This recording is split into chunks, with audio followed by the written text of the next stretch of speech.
jam hiire mon bandiraɓe tedduɓe musidɓe sehilaɓe dingiral jamma bela Allah yurmo musidɗo men Jalli Safo ɗum kanko e dendagal maaɓe julɓe en garti ha hande jokkude ɗo yewtere siire nde gonnoɗen e dow mum deftere wiitende gurdam nulaɗo Allah Mouhammad mo kamɓe kisal woni mum tawi windi ɗum ko musidɗo men Ceerno Harouna Sy ngal ɗo damal natiten ɗo koye wolde Honayni nan Allah makka wonti wuuro Allah goto Badio o naari e noppi ɗayifnaɓe e kinɗe saraji mum ɓe cikki ko haare wanno julɓe hefreɓe ina kaaɓi maaɓe ina keewi ɓe pelliri arde ɓe jana e makka ɓe jokkira wuurɓe ɓe majjinaɓe ganda l'islam koko ɓeydori fodde ujunnaje 2 koninki nulaɗo ummi e faluyade ɓe jalti makka ñande aset 6 sawwal walla 28 lewru goɓiri hitande 653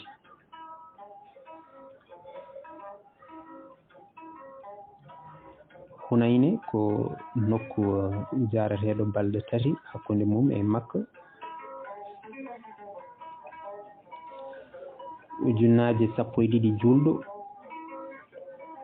felmodiri 30 ujunere kesewo hefreɓe ɓe ñogui dow leɗɗe kolliɓe dammiri e rewɓe julɓe ɓe ndiri ene cikka worɓe ɓe ko dogɓe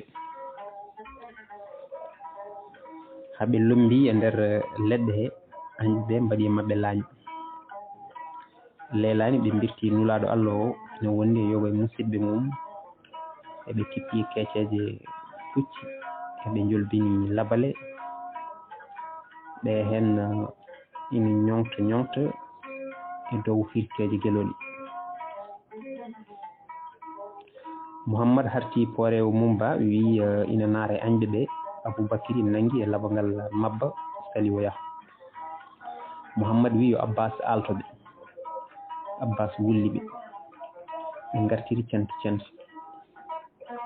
tawi Abou Soufiane ina addorno laañi mum timorɗe woni e tinde Mouhammad foftimo yennimo e ɗen gueɗe kesereje o wi min komin nulaɗo Allah mi wona penowo Allah waɗat ko fodanimi ko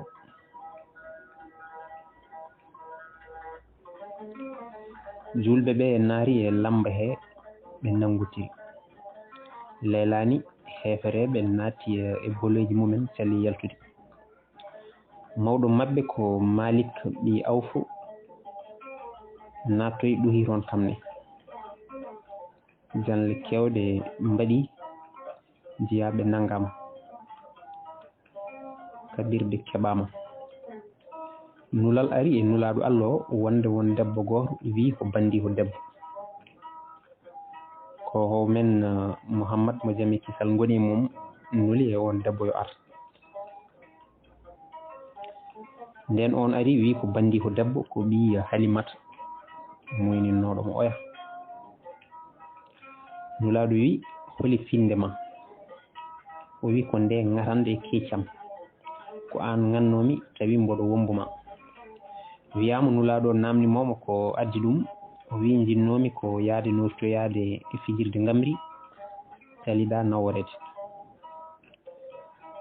nulaɗo ɓorti jallabo mum joƴƴinimo hen welti e ko yiitimo ko wimo eno jiɗirɗa foof sa welama jadan sa welama mi ɗaccinma pata nokku mon nayijo debbo o wi yiiɗi ko hodde landa mum e cuuɗi mumen o wiyete ko Sayma omo yaranno e duuɓi 70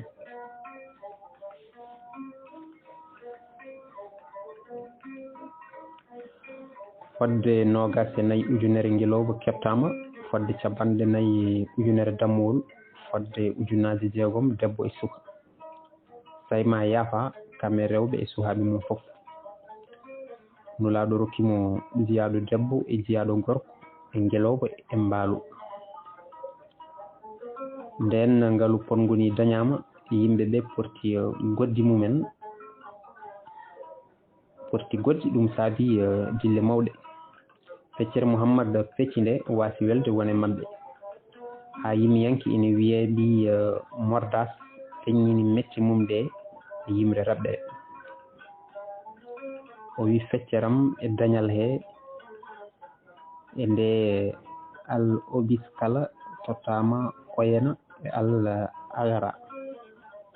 agara ndenni dey el hasan e el habes babiraɓe maɓɓe meeɗa ɓurde babam e hay dental gotal. Mouhammad mo jammi kisal ngoni mum nantina yimre nde wultinimo. Goɗɗo kadi wi nulaɗo Allah o hana fondani feccere maɗa nde. Umar dufti silama yiɗi hirsude mo, nulaɗo fali. Tawi nulaɗo ko dokkunoɗo Abou Soufiane, Ikrami, Safwan e Ɓuraysiyankoɓe woɗɓe moni fof fodde capanɗe 5 ngeloba. Ansar en ɓe mbi nelaɗo jenggani hinde mumen, jenggani koreji makko. Ni woni ko men Mouhammad o noddi ɓe ngari. O wiɓe eyi Ansar en, mi nani goytali mon mbiɗon ko onon ballimi ha polmi. Joni mbiɗa waro ngalu fof mbiɗa totta korejam. Beele nde garmi e monde on ganano majjuɓe, Allah ɗowi on e lawol pewngol. Kon wasnoɓe, Allah alɗini on. Kon añodirnoɓe, Allah weltidi on. Ko nonne oɗon mbawi wiidemi a fennanoma min gonɗinma, a riddanoma min jaɓɓima, ka lefnoɗo min cembinma. Annasaren ɓe goyi ha guite mumen gojji. Ɓe mbimo haydara min mbaɗananima, ko an tan rewata min moƴƴere. Nulaɗo Allah o wiɓe wondiɓam Ansaren, on peññini e ɗemɗe mon ko wonno e ɓerde mon faade e jawkal aduna, kal ñiɓani, kal donkumi, kal jawkal aduna kal ñiɓani, kal dokkumi wone yimɓe beele sembinde ɗumen e diine he tawde ko hesɓe. Ɓen yimɓe nawtata galleji mumen ko gueloɗi e dammiri. Onon mbiɗa andi kulol mon Allah ɗo tolni. Te gande onon ko nulaɗo o nawtoton galleji mon. Mi wondiri mo fittandam woni e juuɗe mum o, so kinɓe arabeɓe ɗe fof tellima e cangol, Ansaren tellima e cangol, koye Ansaren ɓe ndewatmi. Mbaɗon e am kono cakkal pawingal e ɓandu ni, kono cakkal pawingal e ɓandu ni, heddiɓe ɓe no jallaba keedowo dow ni.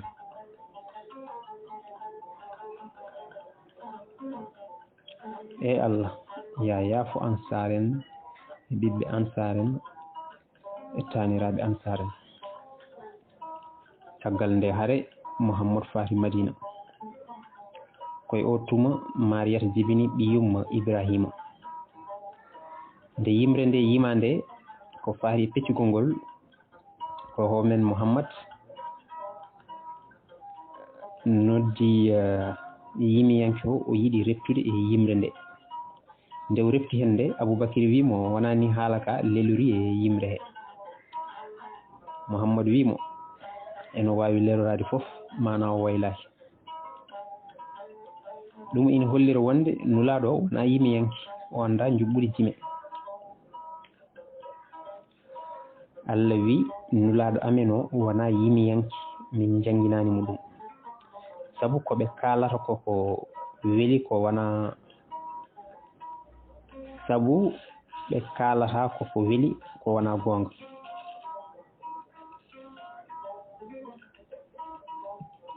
Ɗum ɗo kadi ene fenni wiyannoɓe Mouhammad ɓulnoto ina haala, ina fetino, ina winde. Mo andano yimre lelorto, annano nde fuɗɗorto e nde no jofirta, saka addude ko ɓuri ko yimiyankoɓe e windiyankoɓe ɓurɓe wonde ngana ɓulnoto ala ko haali wiide so ɓen ndenti ballotiri mbawa addude yumre wotere wande hono ko addi ko woni gonga ko tagɗo yimiyankoɓe e windiyankoɓe o hono gueno longinnoɗo ɓeeno huncantamo lowatamo ko daɗi ɗeeto e ɓeega fof haala cinika ka wona ka neɗɗiyankoɓe ko maleyka addataka Allah famnatamo Allah wimo yo heɗo tan hoto dillin ɗemgal ni te o yejjitta so wona ko haaji yo yejjit Allah innotortake haalde gotal e ɗemɗe windere ɗe sabu kanko tagi ɗemɗe ɗe kanko tagi ɗemɗe tagaɗe ɗe kala kanko longinta wawnata ɗe haaloɓe ɓe e ko kalata ko fof ina famni Allah ala goobu ɓandu innotorta ko ɗemgal aada en kono goobuji ɗi e ɗemɗe ɗe fof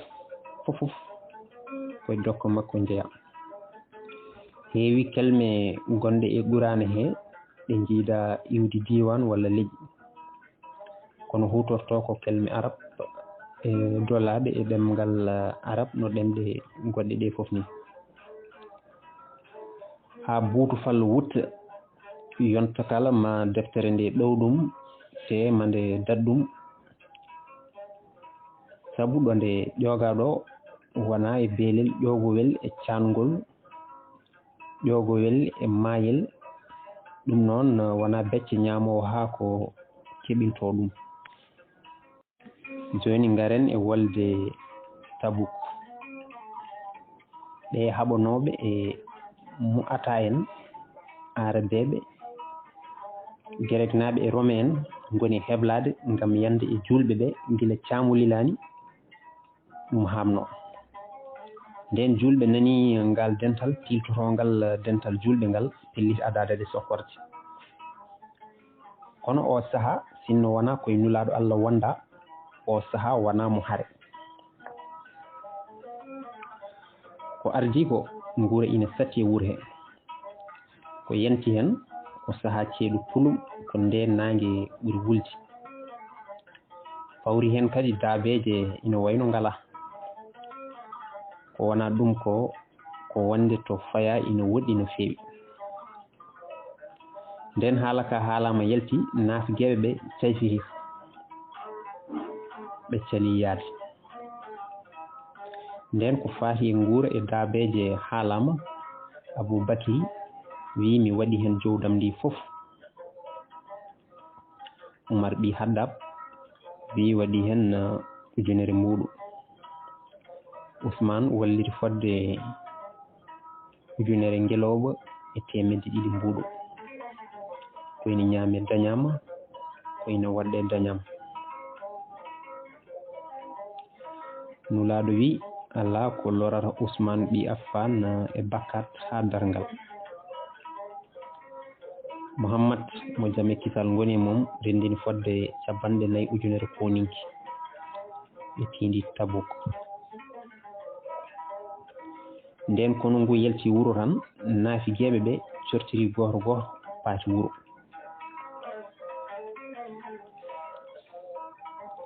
kono julɓe ngu wirti leydi Samuden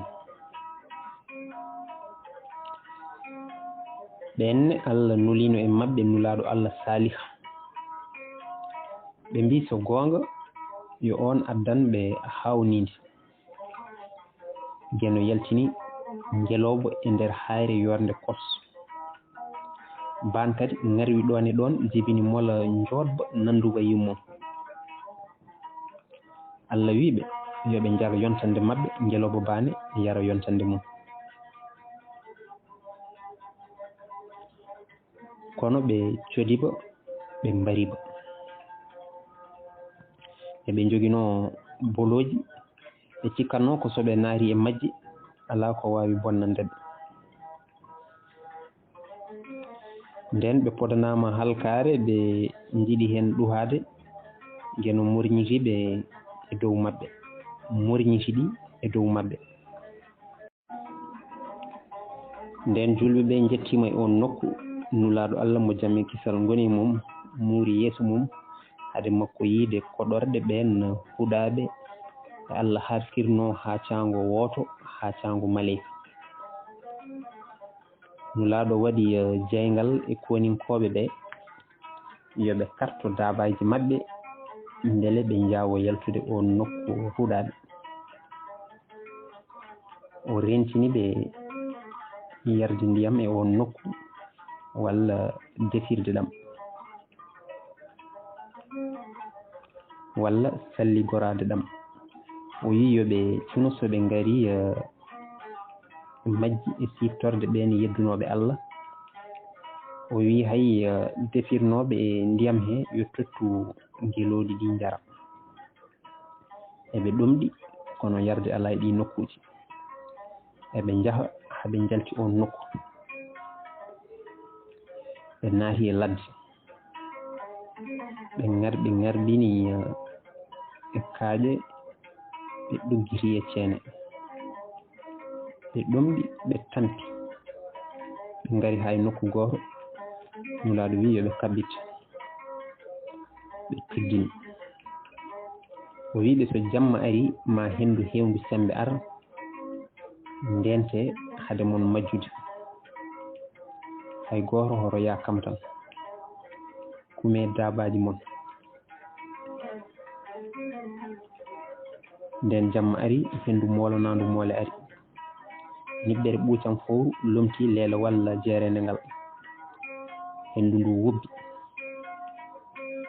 Goto heɓno yaltude on jamma tawa subaka ina maayi, ina wi pak.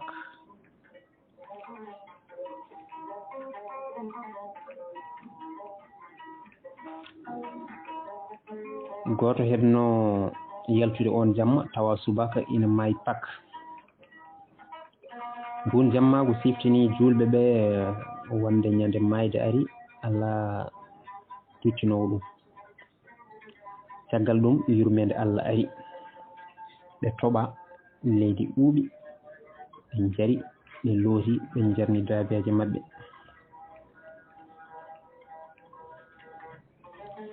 Nde añɓe ɓe nani garangal maɓɓe lurdi, kuli, pecci. Hewɓe ngari tawde nulaaɗo Allah ɗo Tabuk ɗo ina naata e diine Allah ɗe. Ujunnaji yimɓe tuubi toon, ɓe ngoni toon dumunna eɓe juɓɓina julɓe hesɓe ɓe. Laamɗo Arabe gooto teddinno becce, nulaaɗo ardini kaaliiɗo ɓi Walid koyngal konu. Nde ɓe kaali goonga ɓe moosaani te ɓe mbelni silameji, ɓe nani paami, ɓe ngarani ñaagaade teeni, ɓe ngardani hoodde, ɓe jaɓi ɗon tan, ɓe janti e ɗoftiɓe.